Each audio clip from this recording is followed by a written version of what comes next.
네, 양호실까지 전력 질주 묵상 간증입니다.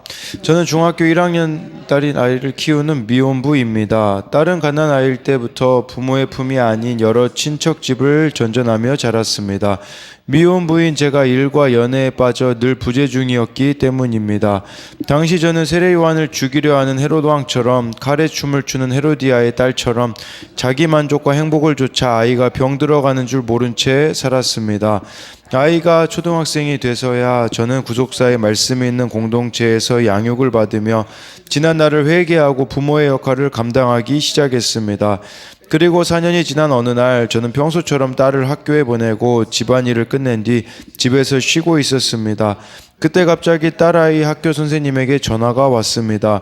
아버님, 여기 학교 양호실인데요. 놀라지 마시고 지금 학교로 바로 와주셨으면 좋겠습니다. 저는 다급하게 학교로 뛰어가면서 딸을 지켜주시길 간절한 마음으로 기도했습니다. 양호실에 들어서자마자 얼굴이 하얗게 질려 침대에 누워있는 딸을 보게 되었습니다.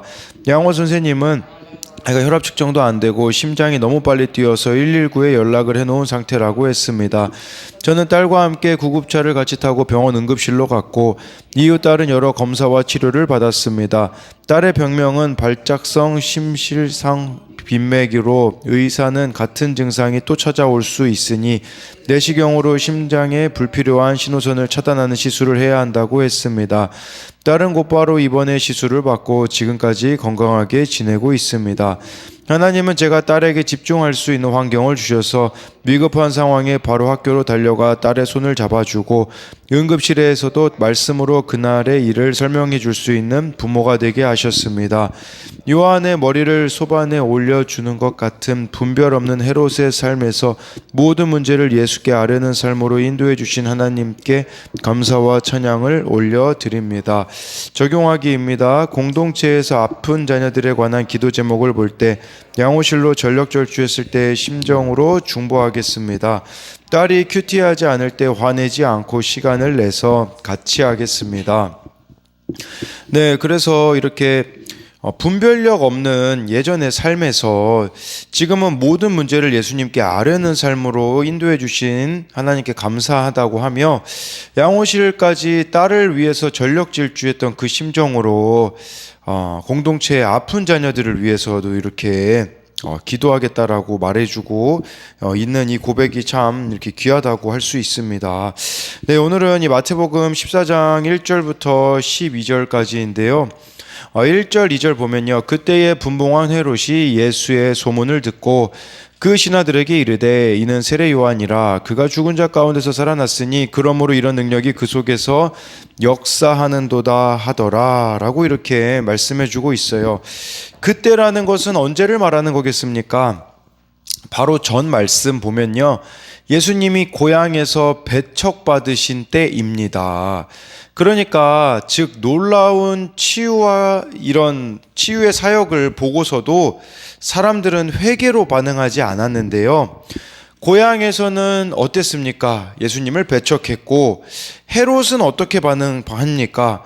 환생한 세례 요한으로 여겨 두려워하였고 바리새인들은 지난번에 말씀드렸듯이 귀신의 힘을 입은 능력으로 왜곡했다라는 거예요. 그러니까 이렇게 예수님의 능력이 나타나는데 사람들의 반응은 회개가 아니라 가지각색이었다라고 할 수 있겠죠.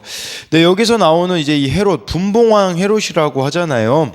네, 이 헤롯은 예수님이 태어나셨을 때 그 2살 아래 아이를 죽인 그 헤롯 대왕의 아들들 중 한 명입니다. 그래서 이 헤롯은요, 예수님이 이렇게 사역하시는 걸 보고 두려워했다라고 하잖아요. 왜 그랬겠습니까? 죄책감에 시달리고 있기 때문이에요. 세례 요한을 죽인 죄책감이 그에게 이 죄의식으로 자리 잡아 있었기 때문이라는 것을 보여준다라는 것이죠. 네, 이렇게 누군가를 죽이고 또는 죽음을 두려워하는 사람은요, 평생 죄책감으로 괴로워한다라는 사실을 기억해야 합니다. 그렇기 때문에 우리 주변에도 헤롯 같은 사람이 있을 수 있어요. 나를 핍박하는 사람이겠죠. 두려워할 필요가 없어요. 왜냐하면 그들이 죄책감에 시달리는 행동이기 때문이라는 거죠. 그러니까 그들을 두려워하기보다는 대신에 불쌍히 여길 줄 알아야 한다라는 거예요. 그래서 이 헤롯의 모습을 통해서 우리가 볼 수 있는 것도 죄책감과 회개의 모습이 다르다라는 거죠. 죄책감은요, 죄를 합리화하기 위해 더 죄를 짓고 두려움이 더해져 가는 것이지만, 회개는 그 길에서 돌아서는 것이기 때문에 죄책감으로부터 자유해지는 길이라는 것을 기억해야 돼요. 누가복음 13장 31절 32절에는요, 예수님이 이 헤롯을 뭐라고 평가하시냐면요, 32절 말씀에 그런 내용이 나와 있어요. 저 여우에게 이르되, 이 헤롯을 여우라고 예수님이 평가하신 거죠. 그러니까 이게 그러니까 예수님의 평가가 어떠한지 이게 우리들에게는 너무 중요하다라는 거예요. 헤롯 왕 잘 먹고 잘 사는 인생 아니었습니까? 세상에서는. 근데 예수님은 여우라고 하셨잖아요. 우리도 예수님께 어떤 평가를 받는지. 그래서 이 1, 2절에 대한 적용 질문은요, 큐티하고 예배를 드려도 죄에 넘어지는 나를 보며 죄책감에 시달리나요?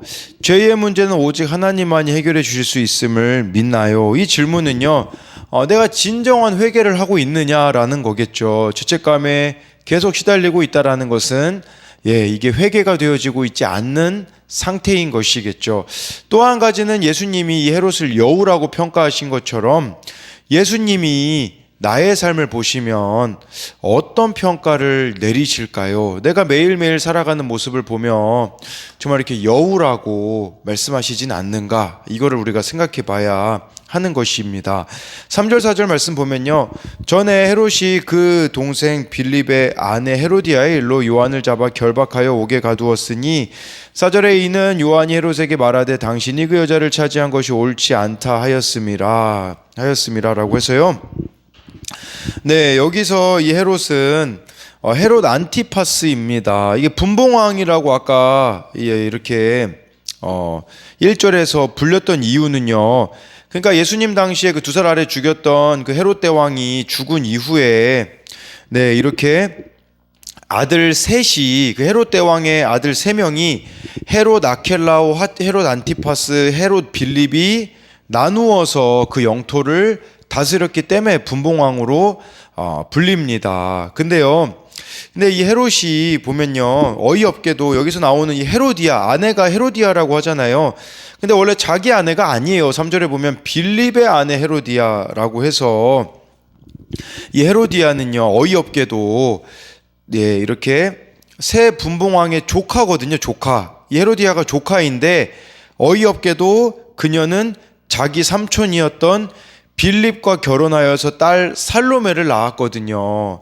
살로메를 낳고 이혼한 후에 다른 삼촌인 헤롯 안티파스와 결혼을 한 건데, 이 헤롯 안티파스가 지금 여기 나오는 이 헤롯입니다. 그러니까 동생 빌립이 살아있는데도 제수와 이렇게 제수 씨와 결혼한 것이라고 볼 수 있는 것이겠죠. 뭘 말해주는 거겠습니까? 죄책감은 열매를 낳는다라는 걸 기억해야 됩니다. 회개도 회개에 합당한 열매를 맺듯이 죄책감의 열매는 뭡니까? 음욕을 절제하지 못하는 열매를 낳았다라는 것을 이렇게 보여주고 있는 것이죠. 그래서 이 헤로디아의 일로 지적했을 때 이게 세례 요한에게 있어서는 사실 목숨 거는 일 아니었겠습니까? 목숨 걸고 회개를 촉구한 것이죠. 이 헤롯에게 당신 이거 회개하지 않으면 지옥으로 갑니다. 그걸 지적한 거잖아요. 그게 바로 4절 말씀이라고 볼 수 있는데요. 근데 이 헤롯이 요한을 옥에 잡아 가두었듯이 우리도 이런 모습을 보일 수 있다라는 것이에요. 나에게 충고하는 말이 듣기 싫어서 그 사람을 잡고 옥에 가둔 일이 우리에게는 없느냐라는 거죠.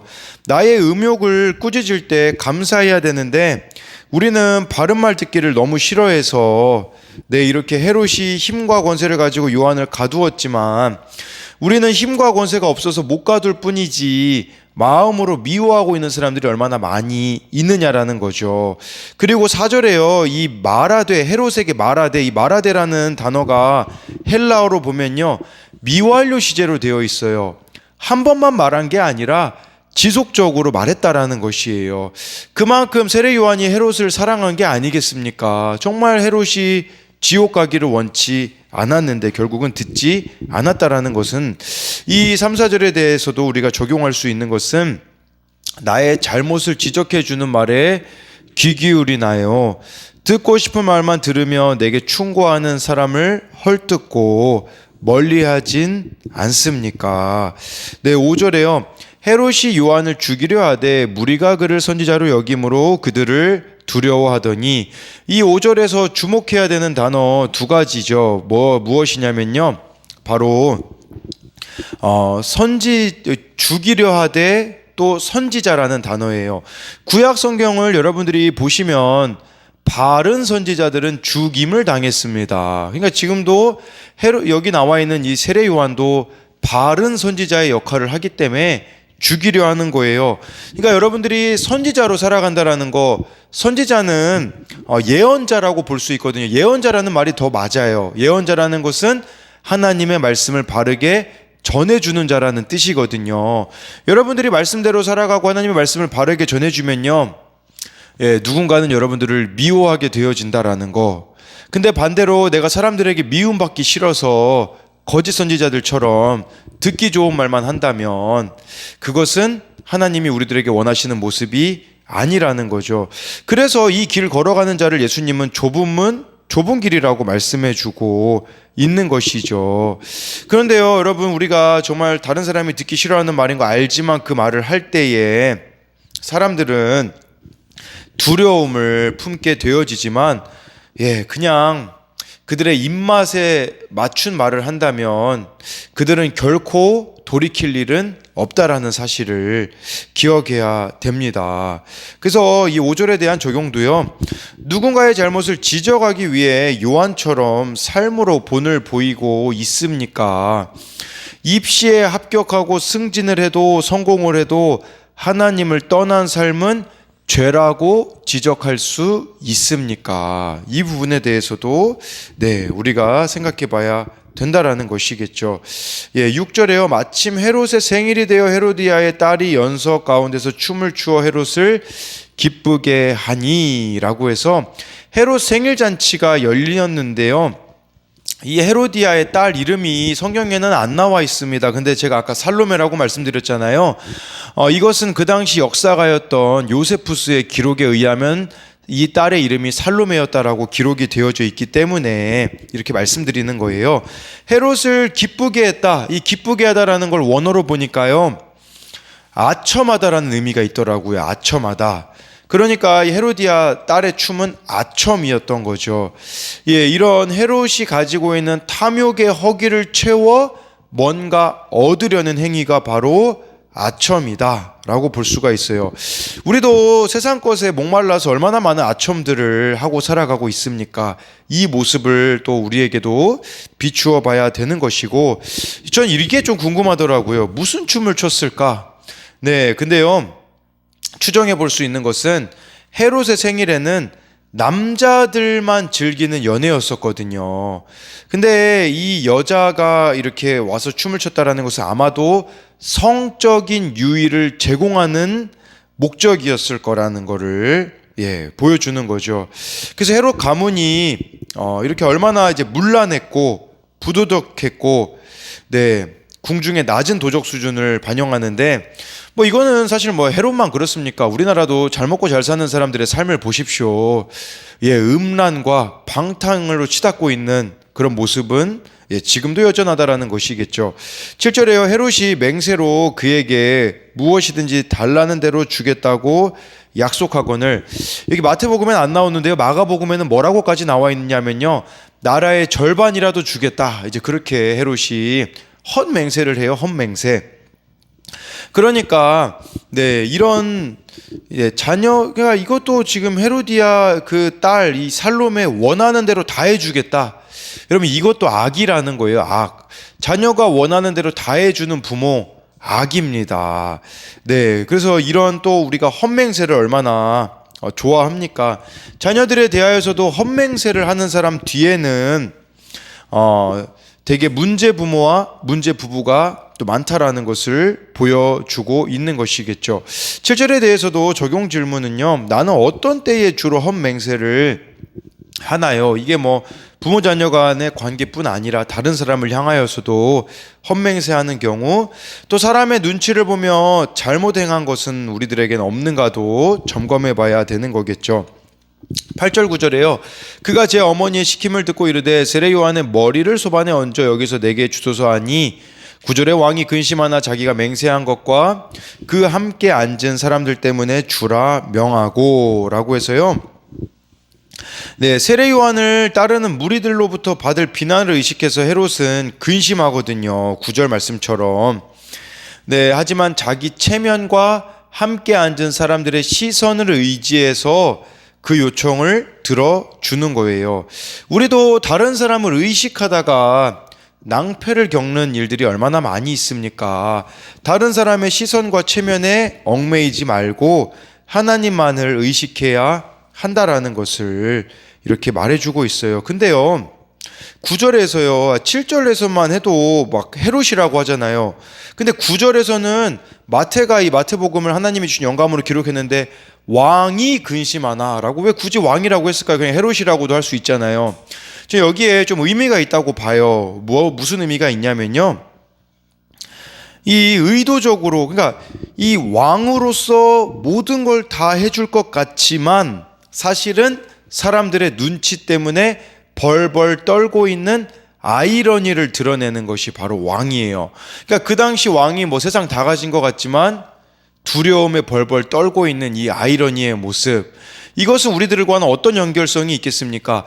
우리가 우리 인생의 주인이 되어 왕으로 살아가나 그 인생은요, 벌벌 떨 수밖에 없는, 그런 아이러니의 삶을 살아갈 수밖에 없다라는 것을 보여주고 있는 것이 아니겠습니까? 그래서 이 8, 9절에 대한 적용 질문으로는 내가 내 인생의 왕이 되어서 행복을 좇고 있지만 실상은 여러 가지로 벌벌 떨고 있지는 않습니까? 내가 내 인생의 주인이 된 삶은요, 두려움밖에 없다라는 것을 기억해야 됩니다. 또 한 가지는 나는 세례 요한처럼 주께 충성하는 자인가요? 아니면 헤롯처럼 남을 죽이는 자인가요? 쉽게 말하면 하나님께만 반응하고 있는지 사람들에게만 반응하고 있는가, 이걸 지금 묻고 있는 것이죠. 10절 11절 말씀 보면요, 사람을 보내어 옥에서 요한의 목을 베어 11절에 그 머리를 소반에 얹어서 그 소녀에게 주니 그가 자기 어머니에게로 가져가니라. 얼마나 끔찍합니까? 이 소녀에게 세례 요한의 목을 줬다고 하는데, 소녀라는 이 단어를 헬라어로 보면요, 12살 정도의 어린 소녀를 뜻합니다. 그러니까 12살에게 이 어머니도 참 얼마나 악합니까? 이 목을 준 세례 요한, 그 헤롯도 악하고, 이 어머니도 또 목을 달라고 한 것도 악하고, 또 이 12살짜리가 이 목을 들고 가는 이 모습도 얼마나 끔찍합니까? 네, 그러니까 이게 얼마나 헤롯의 궁전이 타락했고 불법이 저질러지고 있는지를 단적으로 보여주는 거죠. 그러니까 근데요, 이게 지금 이 시대 가운데도 일어나고 있어요. 최고의 환경에서 예쁘고 말 잘 듣는 살로메를 키우며 예수님 없이 죽어가고 있는 왕족 가정이 얼마나 많은지 모릅니다. 돈으로 자녀를 키우고 있는 거, 그게 바로 왕족 가족이 아니겠습니까? 예수 없이 자녀를 키우면요, 지금 여기 나와 있는 이 가정과 다를 바가 없다라는 거죠. 차라리 이때에 살로메가 어머니의 그 명을 거역했다면 얼마나 좋았겠습니까? 네. 그러니까 이것도 참 선지자를 죽이는 이런 무고한 인생을 보여주는데, 그러니까 지금 이 헤롯 왕의 모습은 그 예수님이 말씀하신 4가지 그 땅에 심겨진 씨 비유로 말하자면 어느 밭이겠습니까? 가시떨기예요, 가시떨기. 네, 그래서 하나님이 주신 이 말씀을 질식시키고 자기 명예를 지키기 위해 세례 요한을 죽여버린 모습인 것이죠. 네, 그래서 이 10절 11절에 대한 적용 질문으로는요, 그 살로메에 대한 부분을 좀 언급하자면, 내 자녀가 착하고 예뻐서 좋습니까? 공부 잘해서 좋습니까? 그러니까 세상 성공만을 지금 자녀에게 바라고 있지 않냐라는 거예요. 예수님 없이 자녀 키우는 거. 하지만 자녀가 속썩여서 나를 예수 믿게 하니 참 감사하구나, 생각해 본 적이 있나요? 가출도 하고 공부도 못해서 어미로서 바라는 것이란 오직 아이가 예수님 믿는 것밖에 없음으로 인해 감사할 수 있습니까? 이건 뭐 자녀에게만 해당되는 게 아니라 배우자, 나를 힘들게 하는 사람이 있는데 그 사람 때문에 내가 예수님 믿게 되어지는 것이 감사할 수 있는가? 이거를 묻고 있는 것이죠. 마지막으로 12절 보면요, 요한의 제자들이 와서 시체를 가져다가 장사하고 가서 예수께 아뢰니라. 세례 요한은요, 믿음의 수준이 높았기 때문에 이렇게 순교당한 것이 아니겠습니까? 죽는 모습조차도 예수님 오실 길을 준비하는 모습을 세례 요한은 보여주었다라고 할 수가 있는 것이에요. 이처럼 하나님 나라를 구하는 삶은요, 세상의 성공과 영광을 누리는 삶이 아니라 예수님을 위해 자신의 모든 것을 헌신하는 삶이라는 것이에요. 이재철 목사님이요, 그런 말씀을 하신 게 저는 아직도 기억이 나요. 뭐냐면 퇴장이 곧 등장이다, 이런 말을 하셨어요. 그러니까 목회자로서 은퇴했을 때 목회가 평가받아진다라는 의미도 있는데, 한 사람이 죽었을 때 그 사람에 대한 평가가 이루어진다라는 거예요. 퇴장, 죽음이 곧 등장이다라는 것은 그 사람이 어떻게 살았는지가 죽고 나서야 진가가 드러나게 된다라는 것이거든요. 마찬가지로 요한의 이 불의를 지적하다가 죽은 이 죽음, 사람들이 보기에는 허무맹랑한 죽음일 수 있겠죠. 그러나 그것이 아니라는 것을 보여주고 있는 것입니다. 그래서 이 12절에 대한 적용 질문으로는 나의 죽음은 어떤 모습인가요? 나의 죽음이 예수님께 고해지며 하나님을 부인하는 이들에게 천국을 보여주는 죽음입니까? 아니면 원망과 한탄으로 두렵고 아픈 죽음인가요?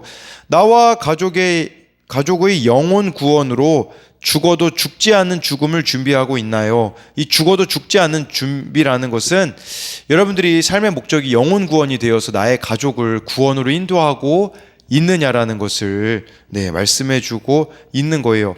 김양재 목사님이 그런 말씀을 하시더라고요. 무슨 말씀을 하셨냐면, 어머니가 그 몸빼바지 입고 화장실 청소하다가 죽으셨잖아요. 근데 그 어머니 장례식 죽음에 이르러 아버지가 그렇게 예수님 믿는 걸 미루더니 이 아내의 죽음으로 인하여서 그때 예수님을 영접하게 되어지고 장로로서 이렇게 또 사명을 감당하다가 죽었다고 하시더라고요. 또 어머니의 죽음, 무슨 유산을 남겨줬습니까? 그러나 영적인 유산을 남겨준 게 그 이후에 또 깨닫게 되어졌다라고 하듯이, 우리가 주님께 충성되이 죽어지는 것, 그것이 진가라는 것을 기억함으로써 이 세례 요한 예수님의 오실 길을 준비한 삶을 살아냈듯이 우리도 그러한 삶을 살아냄으로써 구원, 영혼 구원의 역사들이 여러분들을 통해 일어나기를 소망합니다.